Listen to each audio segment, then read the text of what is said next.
this is Jen, and this is How to Crochet the Modern Market Bag Part 2. This bag is roomy enough for a trip to the farmer's market or your latest crochet project, or just use it as your everyday purse.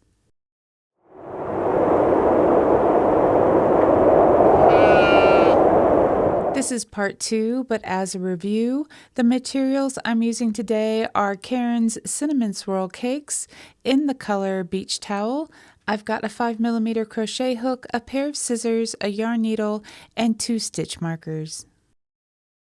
We're going to dive right in where we left off. Take one of your 2 panels, and we're going to start our armhole shaping. With the right side of the panel facing and working from right to left, count off 30 stitches and place a stitch marker in the 30th stitch. Continue to count and place a second stitch marker in the 48th stitch.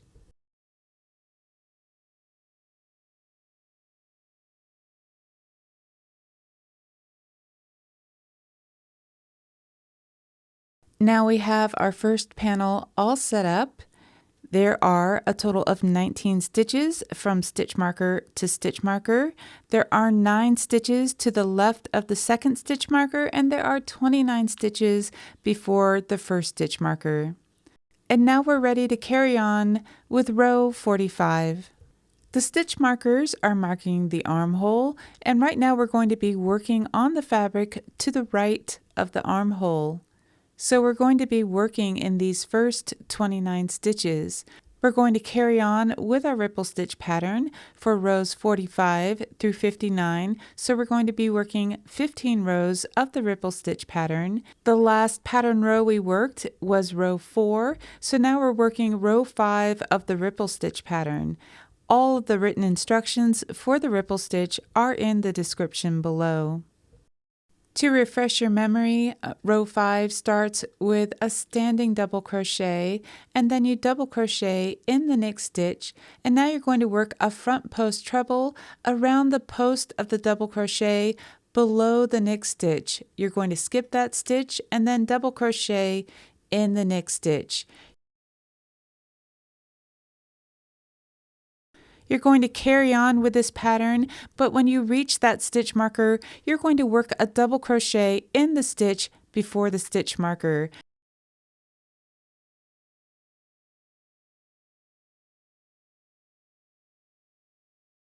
There will be 2 double crochets at the beginning and ending of this row. So you can see I did not work a stitch into the 30th stitch, the one marked by the stitch marker. We're going to be leaving all of the remaining stitches of this row unworked, and we're going to continue to work the ripple stitch back and forth, just these 29 stitches. So you're just going to turn and start working the ripple stitch pattern rows 2 through 5 respectively for the next 14 rows, or until this part of the panel reaches a total of 59 rows.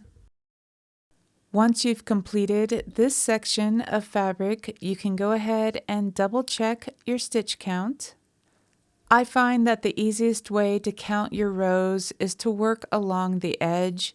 You know that the side edges of the ripple stitch pattern go back and forth between double crochets and single crochets.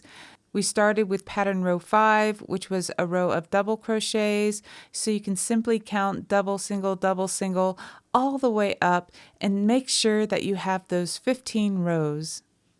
At this point, you can finish off your working yarn, and now we're going to work on the fabric to the left of the armhole. So we're just going to be working across these 9 stitches to the left of the armhole. Once again, we're starting with pattern row 5, and we're going to join with a standing double crochet. To do so, yarn over and hold that yarn over in place with your finger. Insert your hook, yarn over, pull up a loop, yarn over, pull through 2, yarn over, pull through 2. And now you can continue on with pattern row 5. This is a very short row. This piece of fabric is going to move along very quickly.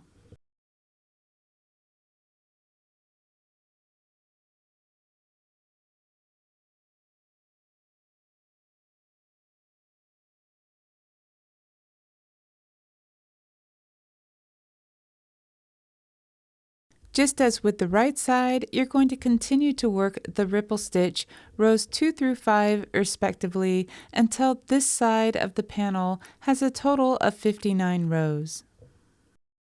Here we are, we have 15 rows to the right of the armhole, 19 stitches across the armhole, and 15 rows to the left of the armhole. And now we're just 7 rows away from finishing the top portion of this panel. It's time to turn our work, which means turning over this entire panel so that we can continue with row 60. Row 60 is ripple stitch pattern row 4. You're going to start with that stacked single crochet in the first stitch and single crochet in each of the next 8 stitches. This will give us a total of 9 stitches across this first portion of the panel, but then we're going to need to figure out a way to make a bridge across the armhole opening. We need to crochet a total of 19 stitches across the top of the armhole. To do so, we're going to work 19 foundation single crochets. You'll start off by inserting your hook into the base of the last single crochet made, and then you'll start working your foundation single crochets. If this is an unfamiliar stitch for you, I do have a tutorial for this stitch here on my channel, and I will link that for you in the description below. Otherwise, you might be able to pick up this stitch just by watching me make a few of them right here. This is worked very much in the same manner as the foundation double crochet we used for row 1 of this project. The difference is that you're not going to yarn over before inserting your hook into the back loop and back bump of the chain. You'll just insert your hook, then yarn over, pull up a loop, yarn over, pull through 1, and then yarn over, pull through 2. A foundation single crochet should be the height of a base chain with a single crochet on top. Here's how our stitches are looking so far, and you can see it's making a nice continuous bridge that's going to span that space across the top of the armhole. Double check, make sure you have 19 armhole stitches plus those 9 stitches from the beginning, and now we're going to work across the remaining 29 stitches. We're continuing row 60 by working a single crochet in this next stitch and in each stitch across. Row 60 should have a total of 57 stitches. Now we're ready to turn our work and head into row 61.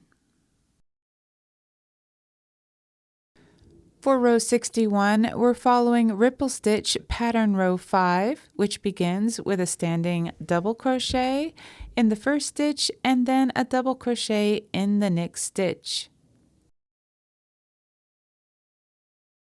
You're going to work a front post treble around the double crochet below the next stitch, skip a stitch, and then back to the beginning of that repeat. Continue this across the first 27 stitches of the row.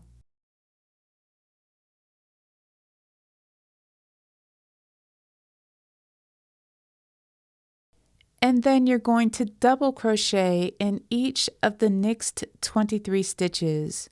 So it's 2 double crochets before those foundation single crochets, and then you're going to work a double crochet in each one of those foundation single crochets.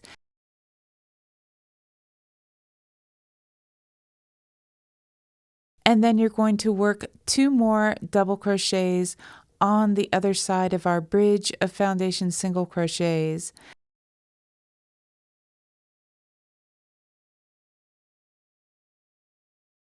Then you're going to resume ripple stitch pattern row 5 by working a front post treble around the double crochet below the next stitch, skip that next stitch, and then double crochet in the next stitch, and just resume that ripple stitch pattern across to the last stitch, double crochet in that last stitch, and turn.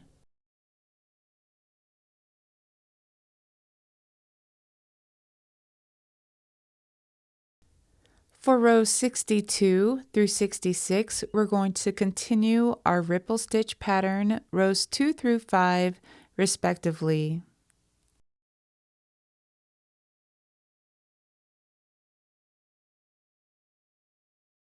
At the end of row 66, this panel is complete, and we're going to go ahead and remove these 2 stitch markers and borrow them because now it's time to start panel number 2. I'm going to go ahead and fold this panel up and set it aside for now, and then I'm going to go retrieve my second panel and we can start working the armhole shaping for panel number 2.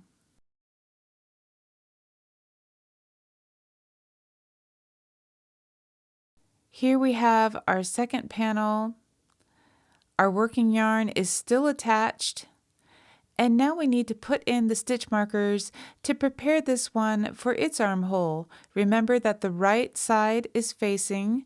You're going to count off stitches from the right to the left and place a stitch marker in the 10th stitch. Then continue counting and place your second stitch marker in stitch number 28.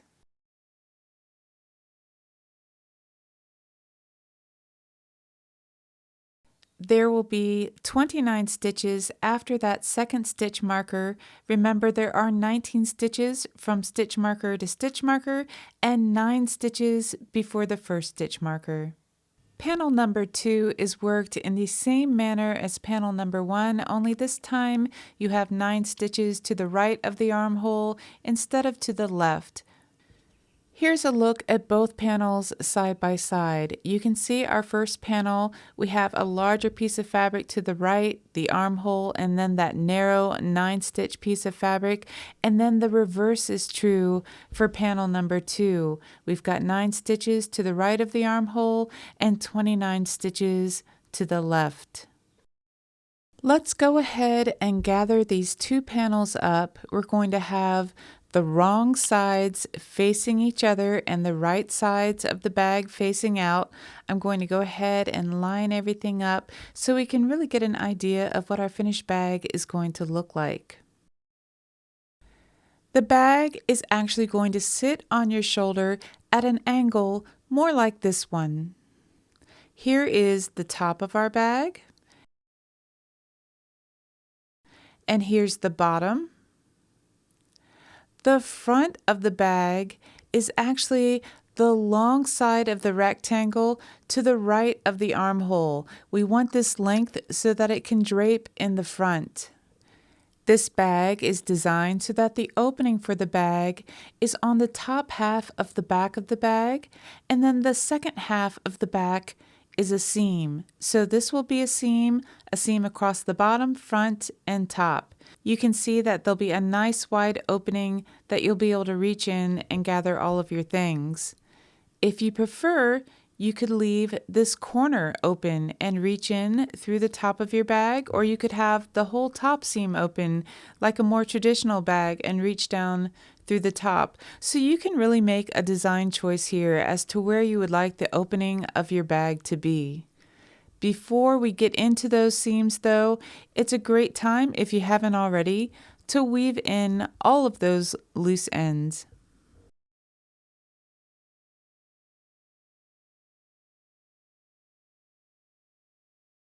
When I weave in my loose ends, I always make 3 passes with the needle. This will ensure a very secure hold.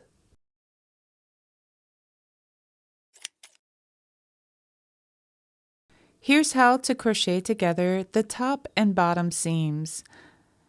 I'm going to go from the wrong side to the right side through the stitch on the right panel, and then I'm going to go from wrong side to right side through the first stitch on the left panel, and then yarn over, pull through all 3 loops.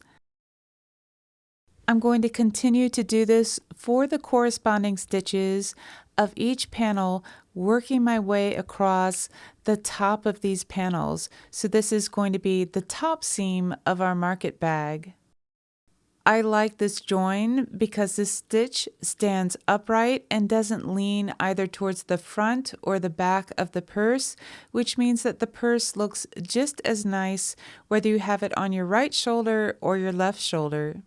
Pay close attention to where I have my working yarn as I make these stitches.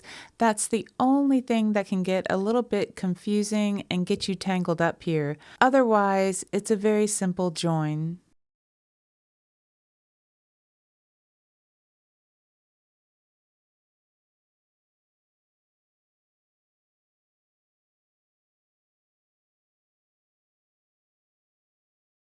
Once we have a few stitches, we can stop and take a look at our seam. Our stitches are standing nice and upright.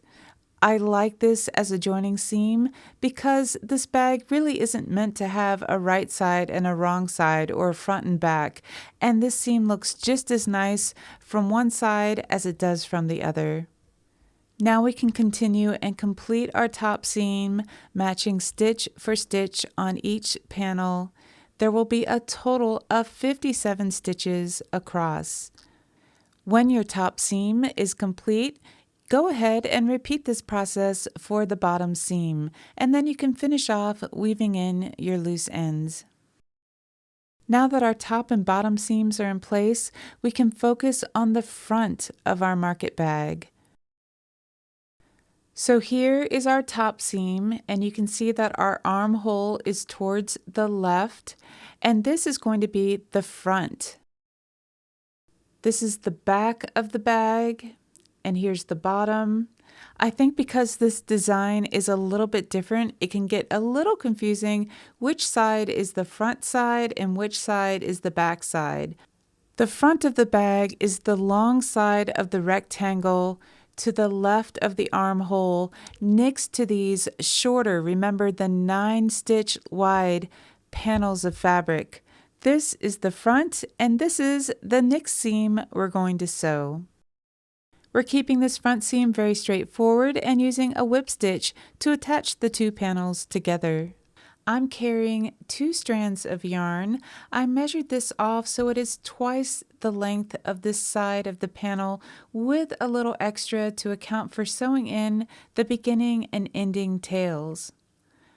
So you can see that I have just thread my needle through that top seam right in the corner. I'm not even going to tie a knot. I'm just going to hold those loose ends in place for now, and I can come back later and weave them in.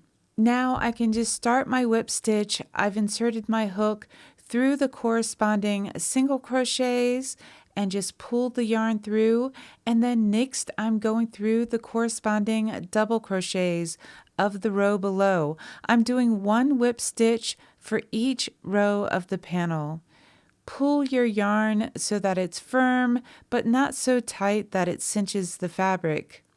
So once again, you're just matching row for row, corresponding rows on either panel, and just carefully whip stitching your way down this front seam. I'm going to continue to work until I finish the front of the bag. By carrying 2 threads, it's going to make this seam nice and strong. It's going to hold these 2 halves together.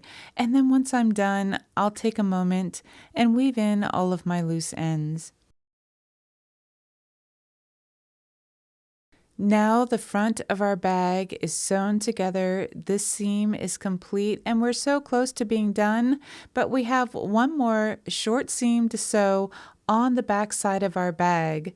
Remember that the opening for our market bag is the top half of the back, and so we're going to be sewing a seam that spans the bottom half of the back of the bag. So from the bottom of the bag to the middle point, and I'm just going to use a stitch marker to mark that middle point, and then I'm going to go ahead and sew this back seam with a whip stitch the same way that I sewed the front seam, only I'm going to stop at that middle stitch marker.